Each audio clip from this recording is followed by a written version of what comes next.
जय श्री राधा, जय श्री कृष्णा। आप सभी प्रिय दर्शकों का हमारे चैनल आई एम एस्ट्रो गुरु जी में बहुत बहुत स्वागत है।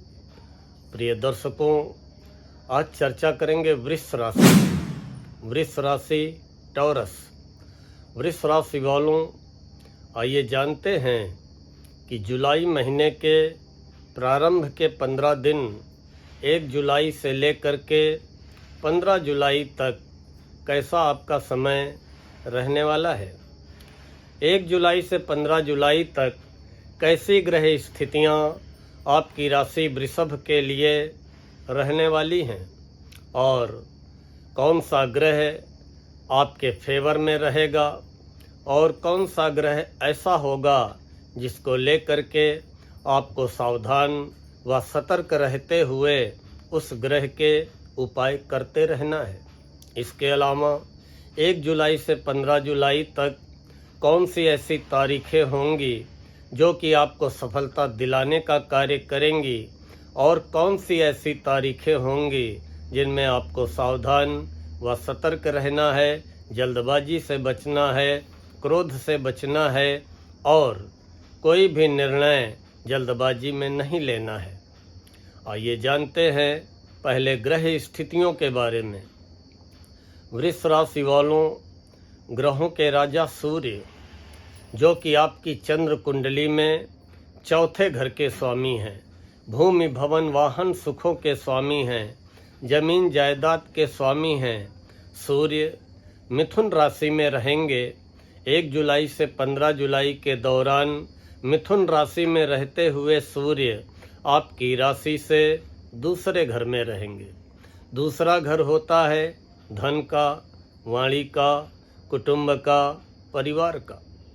निश्चित ही गोचर में दूसरे सूर्य न अशुभ होते हैं न शुभ होते हैं, पूज्य अवस्था में होते हैं। अर्थात सूर्य के अनुकूल परिणाम आप सूर्य की पूजा करके या नित्य सूर्य को 1 लोटा जल अर्पित करके आप सूर्य के अनुकूल परिणाम भी प्राप्त कर सकते हैं। दूसरे घर के सूर्य कहीं न कहीं सुखों में व्यवधान लाते हैं। कुटुंब परिवार को लेकर के मन में असंतोष की स्थिति को जन्म देते हैं। सिर में दर्द, नेत्रों में कष्ट या धन संबंधी चिंता कराते हैं। इसलिए सूर्य को 1 लोटा जल अवश्य अर्पित करते रहें। जहाँ तक मंगल की बात है, मंगल आपकी चंद्र कुंडली में 7वें घर के स्वामी हैं। 7वां घर होता है दाम्पत्य जीवन का, आपके लाइफ पार्टनर का, व्यापार का और व्यापारिक भागीदार का। और इसके अलावा मंगल व्यय भाव के स्वामी हैं। मंगल चौथे घर में रहेंगे आपकी राशि से सिंह राशि में केतु के साथ। गोचर में चौथे मंगल अच्छे नहीं होते हैं। चौथे मंगल कहीं न कहीं वाहन को लेकर के दिक्कत खड़ी कर सकते हैं या वाहन में मेंटेनेंस की समस्या पैदा कर सकते हैं या भूमि भवन जमीन जायदाद संबंधी कोई परेशानी विवाद कलह कर सकते हैं। घर परिवार में कलहवाद विवाद का वातावरण बना सकते हैं। दाम्पत्य जीवन में मतभेद की स्थितियों को जन्म दे सकते हैं। व्यय की अधिकता करा सकते हैं या भूमि भवन वाहन पर आपका आकस्मिक व्यय करा सकते हैं। कुल मिलाकर के गोचर में चौथे मंगल अच्छे नहीं होते हैं।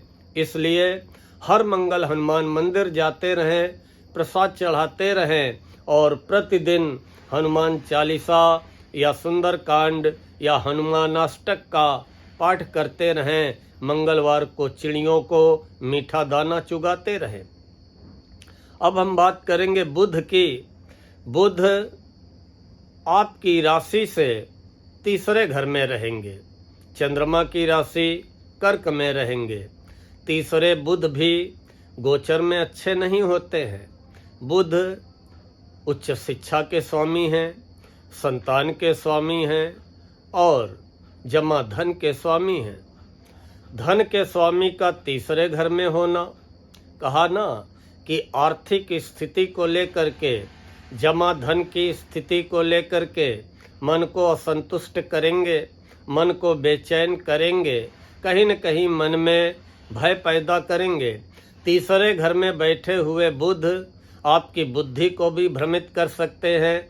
आप अनिर्णय की स्थिति में आ सकते हैं, असमंजस की स्थिति में आ सकते हैं, आपके साहस में, पराक्रम में कमी कर सकते हैं। उच्च शिक्षा या संतान संबंधी चिंताओं को भी जन्म दे सकते हैं।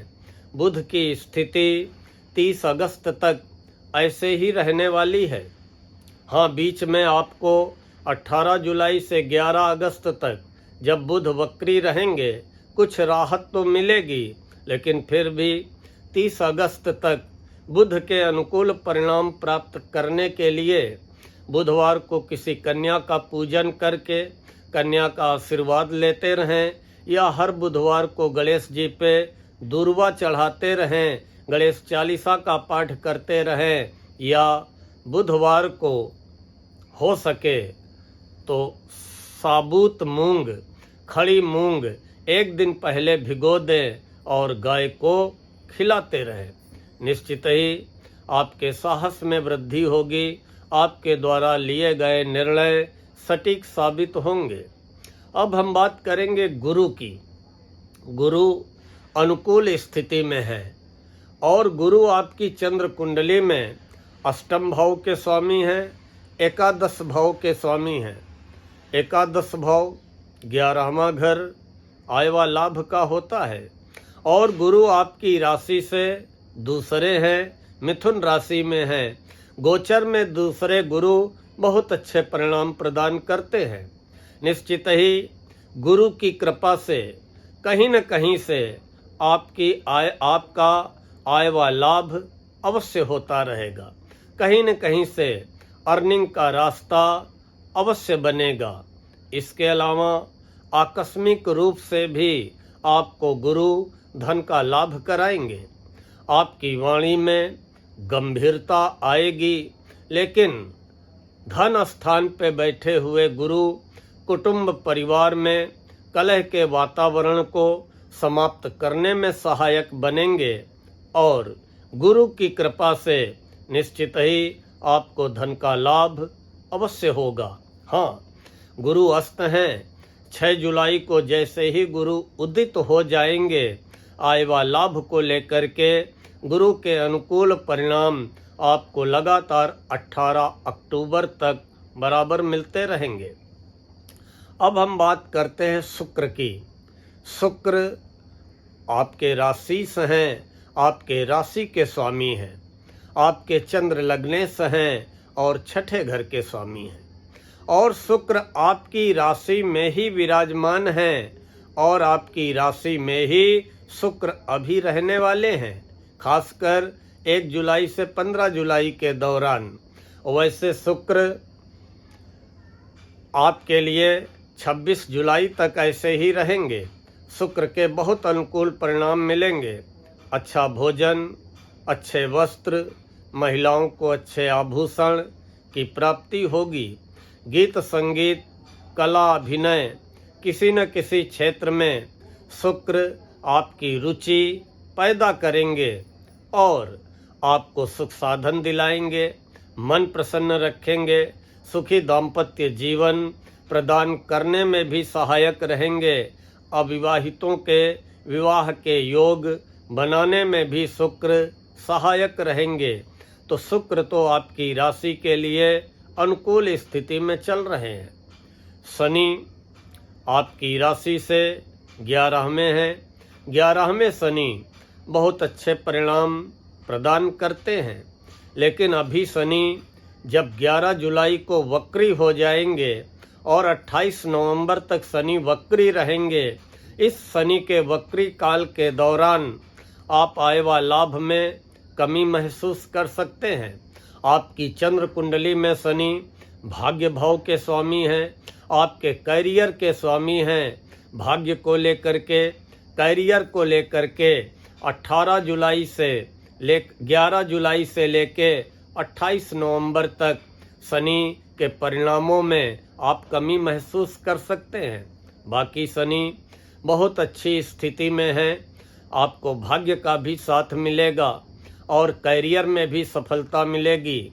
बेरोजगारों को नौकरी में भी सफलता मिलेगी और जो नौकरी कर रहे हैं उनकी प्रगति होने के भी अवसर बनेंगे।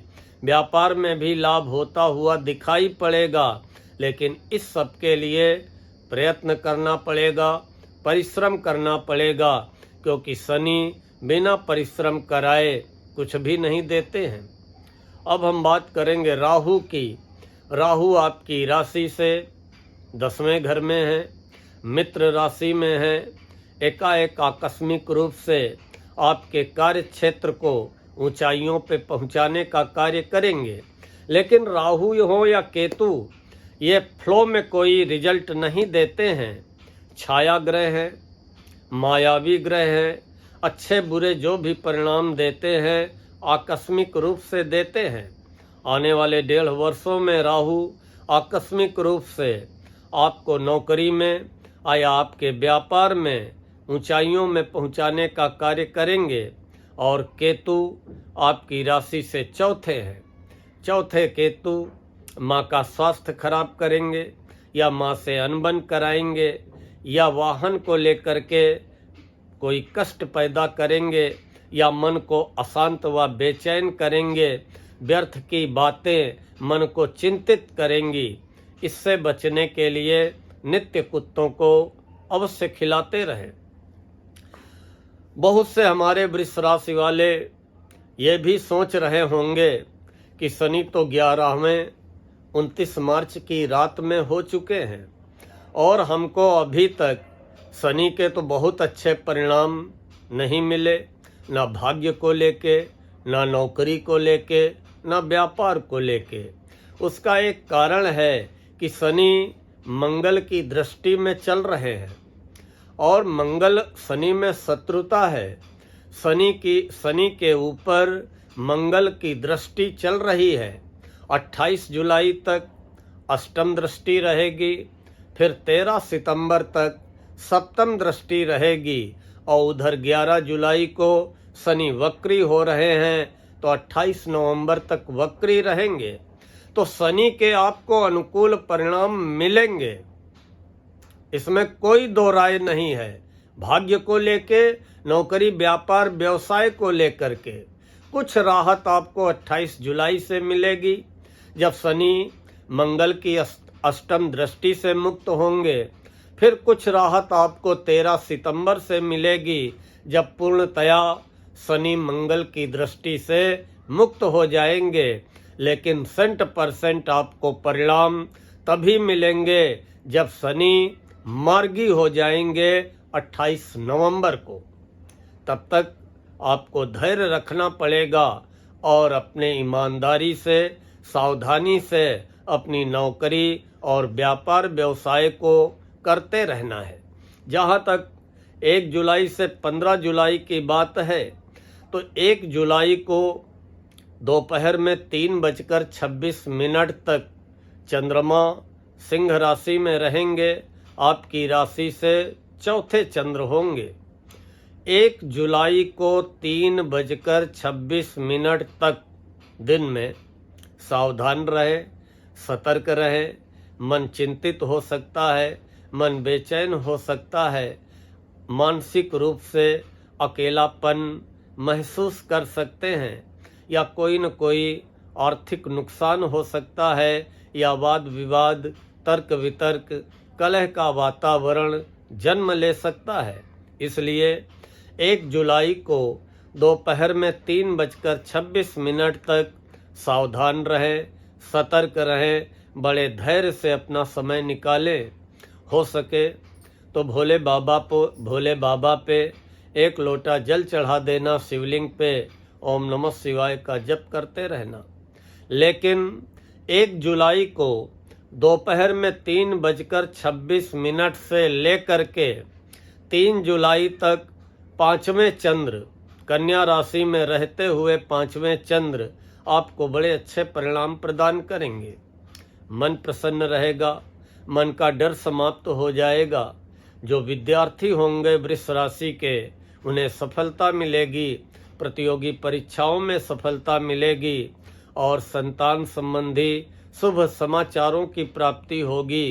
कहीं न कहीं से धन का लाभ भी अवश्य होगा। अब हम बात करते हैं 4 जुलाई, 5 जुलाई और 6 जुलाई को दोपहर में 3 बजे तक। 4 जुलाई, 5 जुलाई, 6 जुलाई को दोपहर में 3 बजे तक चंद्रमा आपकी राशि से छठे रहेंगे, तुला राशि में रहेंगे। छठे चंद्र निश्चित ही आपको 4 जुलाई से लेकर के 6 जुलाई की दोपहर में 3 बजे तक आपको सफलता व विजय दिलाने का कार्य करेंगे। आप जो भी प्रयास करेंगे उसमें आपको सफलता मिलेगी, आपको धन का लाभ होगा, नौकरी और व्यापार व्यवसाय की स्थिति आपके मन के अनुकूल रहेगी, मित्रों का सहयोग मिलेगा, प्रतिद्वंदियों पे विजय मिलेगी, आपके साहस में, उत्साह में, जोश में वृद्धि होगी। 6 जुलाई को 3 बजे दोपहर से लेकर के 8 जुलाई तक, 6 जुलाई की दोपहर में 3 बजे से लेकर के 8 जुलाई तक चंद्रमा वृश्चिक राशि में रहेंगे और आपकी राशि से 7वें हो जाएंगे। 7वें चंद्र आपको साझेदारी में सफलता दिलाएंगे, व्यापार व्यवसाय में प्रगति कराएंगे, दाम्पत्य जीवन का सुख प्रदान करेंगे, लाइफ पार्टनर के साथ मधुर संबंध बनवाने में सहायक बनेंगे, मानसिक रूप से संतुष्ट रहेंगे, मन प्रसन्न रहेगा और मन कल्पनाओं में खोया हुआ रहेगा, लेकिन मानसिक संतुष्टि का आप अनुभव करेंगे। व्यापार व्यवसाय नौकरी में हर प्रकार से आपको सफलता मिलेगी। लेकिन 9 जुलाई, 10 जुलाई और 11 जुलाई को दोपहर में 12 बजे तक, 9 जुलाई से लेकर के 11 जुलाई को दोपहर में 12 बजे तक चंद्रमा धनु राशि में रहते हुए आपकी राशि से 8वें हो जाएंगे। 8वें चंद्र अशुभ परिणाम प्रदान करते हैं। स्वास्थ्य में उतार चढ़ाव आ सकता है, अर्थात आपका स्वास्थ्य गड़बड़ हो सकता है, एकाएक आकस्मिक धनहानि हो सकती है, कहीं से अप्रिय या अशुभ समाचार मिल सकता है, या मानसिक रूप से आप अपने को बेचैन, चिंतित महसूस कर सकते हैं। इसलिए जब तक आपकी राशि से चंद्रमा 8वें रहेंगे, 9 जुलाई से लेकर के 11 जुलाई को दोपहर में 12 बजे तक सावधान रहें, सतर्क रहें, वाहन सावधानी पूर्वक चलाएं। कहीं पर भी निवेश कर रहे हैं, सोच समझ करके निवेश करें, जल्दबाजी में किसी भी प्रकार का कोई निर्णय न करें। 11 जुलाई को दोपहर में 12 बजे से लेकर के 13 जुलाई तक चंद्रमा आपकी राशि से नवम हो जाएंगे, मकर राशि में पहुंच जाएंगे। 11 जुलाई दोपहर 12 बजे से लेकर के 13 जुलाई तक सायं 6:50 तक, 11 जुलाई दोपहर 12 बजे से लेकर के 13 जुलाई सायं 6:50 तक चंद्रमा नवम होंगे और आपको भाग्य का साथ मिलेगा। आपको मानसिक संतुष्टि मिलेगी, धर्म कर्म में मन लगेगा, कोई धार्मिक यात्रा का भी मौका मिलेगा, किसी धर्म संस्थान में जाने का मौका मिलेगा और भाग्य का साथ मिलेगा तो आपको सभी कार्यों में सफलता मिलेगी। फिर 13 जुलाई सायं 6:50 से लेकर के 15 जुलाई तक चंद्रमा कुंभ राशि में पहुंच जाएंगे और आपकी राशि से 10वें हो जाएंगे। 10म चंद्र नौकरी व्यापार व्यवसाय को लेकर के बहुत अच्छे परिणाम प्रदान करते हैं। 13 जुलाई को शाम को 6:50 से लेकर के 15 जुलाई तक आपको नौकरी में, व्यापार व्यवसाय में निश्चित ही अनुकूल परिणाम प्रदान होंगे, अनुकूल परिणाम प्राप्त होंगे और व्यापार व्यवसाय में लाभ होगा। मान सम्मान में वृद्धि होगी, आत्मविश्वास में वृद्धि होगी, पद प्रतिष्ठा की प्राप्ति होगी और हर कार्य में सफलता मिलेगी। प्रिय दर्शकों, जो हमने बताया कि 1 जुलाई से 15 जुलाई तक, उसमें आपको केवल 1 जुलाई को दोपहर में 3:26 तक सावधान रहना है और 9 जुलाई से लेकर के 11 जुलाई को दोपहर में 12 बजे तक सावधान रहना है, सतर्क रहना है। बाकी आपका समय बहुत अच्छा व्यतीत होने वाला है। प्रिय दर्शकों, अगर आज का ये वीडियो पसंद आया हो तो लाइक व कमेंट करते हुए आगे फॉरवर्ड अवश्य करें और हमारे जिन प्रिय दर्शकों ने अभी तक चैनल को सब्सक्राइब न किया हो, कृपया हमारे चैनल IAM माएस्ट्रो गुरुजी को सब्सक्राइब कर लें, बेल आइकन दबा दें ताकि आगे आने वाले वीडियोज के नोटिफिकेशन आपको बराबर प्राप्त होते रहें। मिलते हैं तो शीघ्र मिथुन राशि वालों का वीडियो लेकर। तब तक के लिए राधा रानी आपकी समस्त मनोकामनाएं पूर्ण करें। जय श्री राधा, जय श्री कृष्णा।